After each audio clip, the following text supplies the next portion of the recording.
Hello friends, welcome to my YouTube channel. स्वागत है दोस्तों मेरे चैनल पर।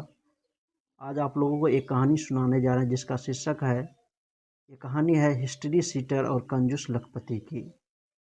केरल में हुई एक 82 वर्षीय साइकिल चालक की मौत हिट एंड रन दुर्घटना का मामला मानी जा रही थी, लेकिन जब सच्चाई खुली तो हर कोई हैरान था।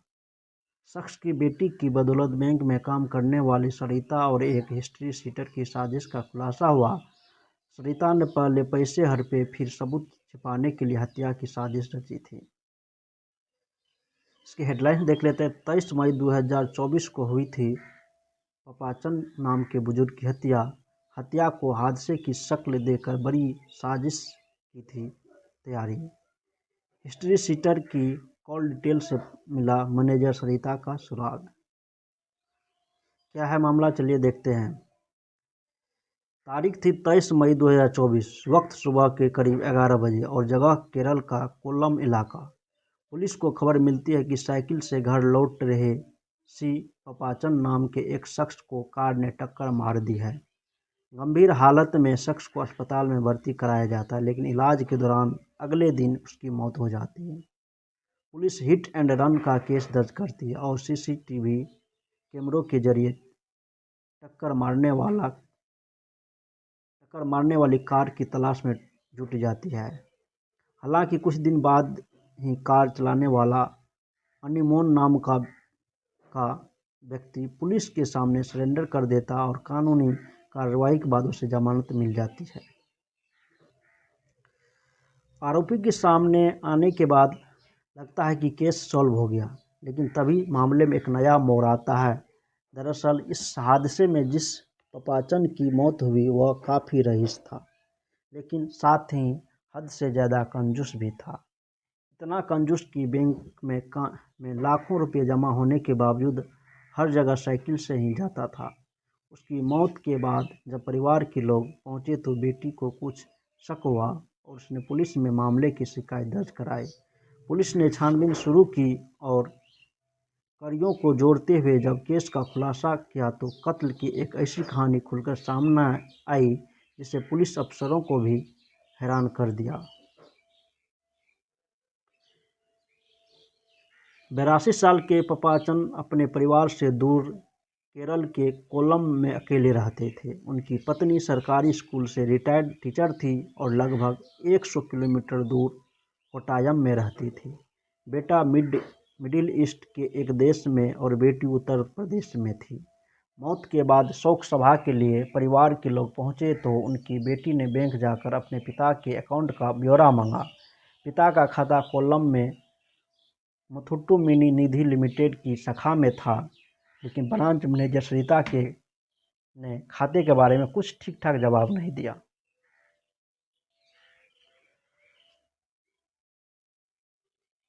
बस यहीं से बेटी को शक हो गया। उन्होंने ब्रांच के एक और कर्मचारी से बात की तो पता चला उनके पिता के खाते में कुछ गड़बड़ी की गई है।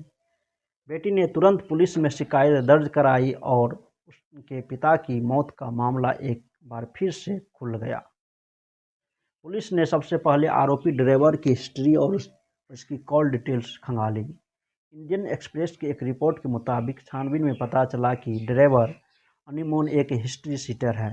साथ ही कॉल डिटेल से पता चला कि मई के दूसरे हफ्ते में एक नंबर पर उसकी लगातार बात हुई थी।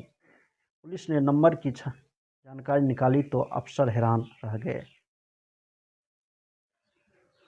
खाते में सरिता ने की थी 25 लाख की गड़बड़ी।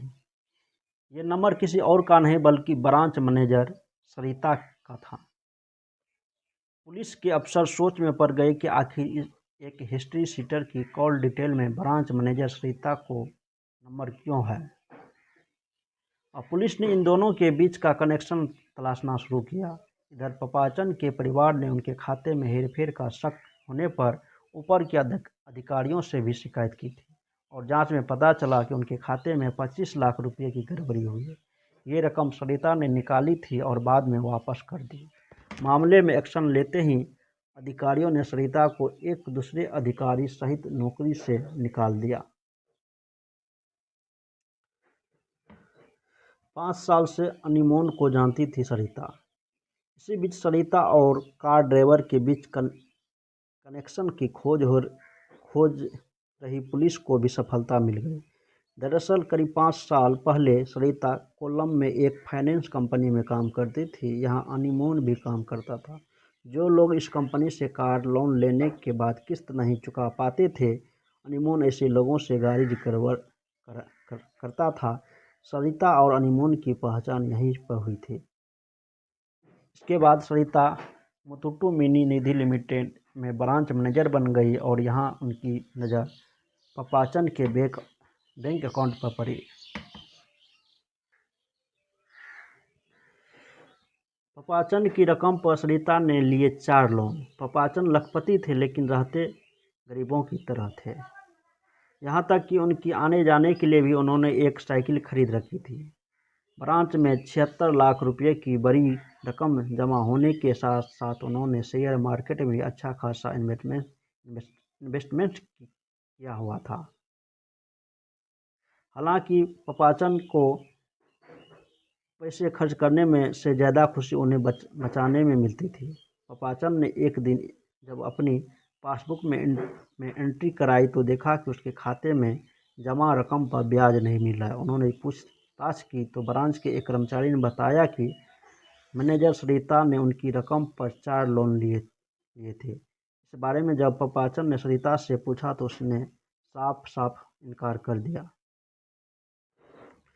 हत्या के बाद रकम हड़पने का था प्लान। हालांकि इसके बाद भी पपाचन ने सरिता से पूछताछ जारी रखी और उसके दफ्तर वाले फ़ोन पर लगभग हर दिन कॉल करने लगे। सरिता को जब लगा कि उसकी पोल खुल सकती है तो उसने पपाचन को रास्ते से हटाने का प्लान बनाया और इस प्लान में उसने अपने पुराने साथी अनीमोन को भी शामिल किया। सरिता को मालूम था कि पपाचन अपने परिवार से अलग रहते हैं। ऐसे में उसने सोचा कि परिवार के लोगों को उनके खाते की जानकारी नहीं होगी और उनकी हत्या के बाद वो सारी रकम हड़प लेगी। कई बार पपाचन को मारने की कोशिश की गई थी। मई में सरिता ने अनीमोन से संपर्क किया और उसे 2 लाख रुपये में पपाचन की हत्या का काम सौंप दिया। अनीमोन को 20,000 रुपये एडवांस भी दिए गए। अनीमोन ने कई बार पहले ऑटो रिक्शा के जरिए पपाचन को साइकिल को टक्कर मारने की कोशिश की लेकिन वो बच गए। इधर पपाचन लगातार सरिता से अपनी रकम का हिसाब मांग रहे थे। अब सरिता ने अनीमोन से कहा कि अगर वो ये काम नहीं कर सकता तो वो किसी और को हत्या की सुपारी दे देगी। 23 मई को अनीमोन ने अपने एक जानने वाले से गाड़ी उधारी मांगी और पपाचन की हत्या का प्लान तैयार किया।